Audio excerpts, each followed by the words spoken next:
UP PCS के बाद BPSC की अभ्यर्थी परीक्षा में नॉर्मलाइजेशन का विरोध कर रहे हैं। बीपीएससी 17वीं संयुक्त प्रतियोगी परीक्षा में नॉर्मलाइजेशन लागू करने के खिलाफ अभ्यर्थियों ने बिहार की राजधानी पटना में बीपीएससी ऑफिस के पास प्रदर्शन किया। सड़क जाम कर विरोध प्रदर्शन कर रहे अभ्यर्थियों को हटाने के लिए पुलिस ने लाठीचार्ज किया था, जिसमें कई छात्र घायल हो गए।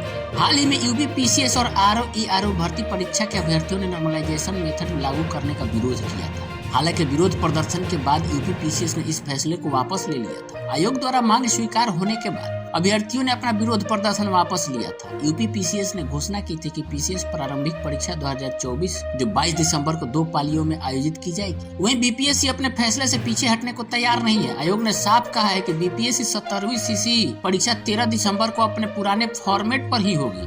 अगर बीपीएससी की यह परीक्षा अलग अलग शिफ्ट में हुई तो अभ्यर्थियों के अंकों का मूल्यांकन नॉर्मलाइजेशन मेथड के आधार पर ही होगा। आइए जानते हैं कि आखिर यह नॉर्मलाइजेशन मेथड है क्या, जिसके लिए अभ्यर्थी कर रहे हैं विरोध प्रदर्शन। तो नॉर्मलाइजेशन क्या है? देखिए, दरअसल नॉर्मलाइजेशन फॉर्मेट के तहत किसी परीक्षा में मिले अंकों को सामान्य यानी नॉर्मलाइज किया जाता है। इसका इस्तेमाल विभिन्न सेटों में प्राप्त अंकों को एक ही पैमाने पर लाने के लिए किया जाता है। बीपीएससी परीक्षा में विभिन्न एक से अधिक शिफ्ट में होने वाले पेपरों के अंकों का मूल्यांकन इसी मेथड से होना है, जिसका अभ्यर्थी विरोध कर रहे हैं। यह दर्शाता है कि उस शिफ्ट में अन्य सभी उम्मीदवारों ने इस टॉप स्कोरर के बराबर या उससे कम स्कोर किया है। फाइनल मेरिट लिस्ट और रैंकिंग असल स्कोर के प्राप्त परसेंटाइल स्कोर पर निर्धारित की जाएगी। अब परसेंटाइल निकालने का फॉर्मूला क्या है? उदाहरण के लिए मान लीजिए कि अगर किसी अभ्यर्थी को परीक्षा में सबसे ज्यादा 70% अंक मिले और 70% या उससे कम मार्क्स लाने वाले अभ्यर्थी की कुल संख्या 15,000 है, जबकि ग्रुप में कुल अभ्यर्थियों की संख्या 18,000 थी, तो परसेंटाइल ऐसे में निकलेगा कि 100 गुने 15,000 बटा 18,000 बराबर 83.33%। यह प्रतिशत ही उस छात्र का परसेंटाइल होगा जिसे 70% अंक प्राप्त किए हैं। यानी कि अगर 15,000 विद्यार्थियों की कुल संख्या तो उसमें 100 से मल्टीप्लाई करके फिर डिवाइड 18,000 होगा, क्योंकि कुल अभ्यर्थियों की संख्या 18,000 थी, तो उसका स्कोर आएगा 83.33। तो 70% जो विद्यार्थी अंक लाया था उसके लिए परसेंटाइल क्या हो जाएगा? यह प्रतिशत ही उस छात्र का परसेंटाइल होगा जिसने 70% अंक प्राप्त किए। अब मान लीजिए 2 शिफ्ट ए और बी है। शिफ्ट ए का पेपर थोड़ा आसान है जबकि शिफ्ट बी का पेपर थोड़ा कठिन है। शिफ्ट ए में औसतन उम्मीदवारों ने 150 में से 120 अंक प्राप्त किए हैं और शिफ्ट बी में औसतन उम्मीदवारों ने 150 में से 100 अंक प्राप्त किए। तो यहाँ नॉर्मलाइजेशन का उपयोग करके शिफ्ट बी के उम्मीदवारों के अंकों को बढ़ाया जाएगा ताकि दोनों शिफ्टों के अंकों को एक समान पैमाने पर लाया जा सके। नॉर्मलाइजेशन के बाद सभी उम्मीदवारों के अंक एक नए पैमाने पर तब्दील हो जाते हैं। अब शिफ्ट ए और शिफ्ट बी के उम्मीदवारों के अंकों की तुलना एक ही पैमाने पर की जा सकती है।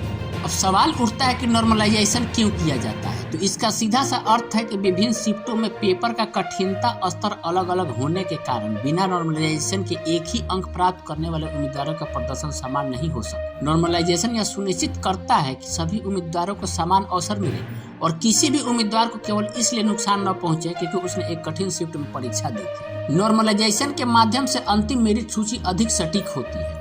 नॉर्मलाइजेशन का फिर विरोध क्यों हो रहा है? प्रदर्शन कर रहे अभ्यर्थियों का कहना है कि बीपीएससी द्वारा परीक्षा के लिए जो नए नियम लागू किए गए हैं वे उनके लिए अनावश्यक और भेदभावपूर्ण है। अभ्यर्थियों का आरोप है कि नियमों में अचानक बदलाव से उन्हें कठिनाइयों का सामना करना पड़ रहा है।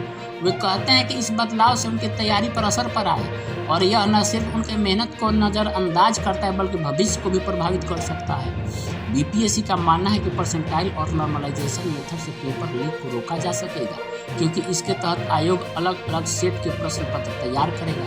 हालांकि विरोधी पक्ष का कहना है कि परीक्षा में केवल एक ही सेट का प्रश्न पत्र होना चाहिए ताकि सभी उम्मीदवारों को समान अवसर मिले। उनका तर्क है कि अगर अलग अलग सेट में प्रश्न पत्र होंगे तो कुछ सेट में अलग कठिन सवाल होंगे जबकि कुछ में सरल सवाल होंगे। इससे परीक्षा के निष्पक्षता पर सवाल उठ सकते हैं। लेकिन बीपीएससी ने पहले ही कहा है कि परीक्षा प्रक्रिया में कोई बदलाव नहीं किया जाएगा और पुराने फॉर्मेट को ही फॉलो किया जाएगा। बीपीएससी का अध्यक्ष परमार रवि मनुभाई ने पहले ही साफ कर दिया कि 13 दिसंबर की परीक्षा की तारीखों को आगे नहीं बढ़ाया जा सकता है। इससे पहले ही 18 अक्टूबर से बढ़ाकर 4 नवंबर कर दिया गया था। जो परीक्षा के लिए 4,83,000 से अधिक अभ्यर्थी पहले ही आवेदन कर चुके हैं। यह उन अभ्यर्थियों के साथ अन्याय होगा जिन्होंने पहले ही आवेदन कर दिया। 13 दिसंबर को होने वाली परीक्षा के लिए सभी तैयारियां कर ली गई है। 1,000 से अधिक केंद्रों पर लगभग 30,000 सीसीटीवी कैमरे और जैमर पहले ही लगाए जा चुके हैं। अगर बीपीएससी नॉर्मलाइजेशन से जुड़ी आपको जानकारी अच्छी लगी हो तो चैनल को प्लीज सब्सक्राइब कर लेना।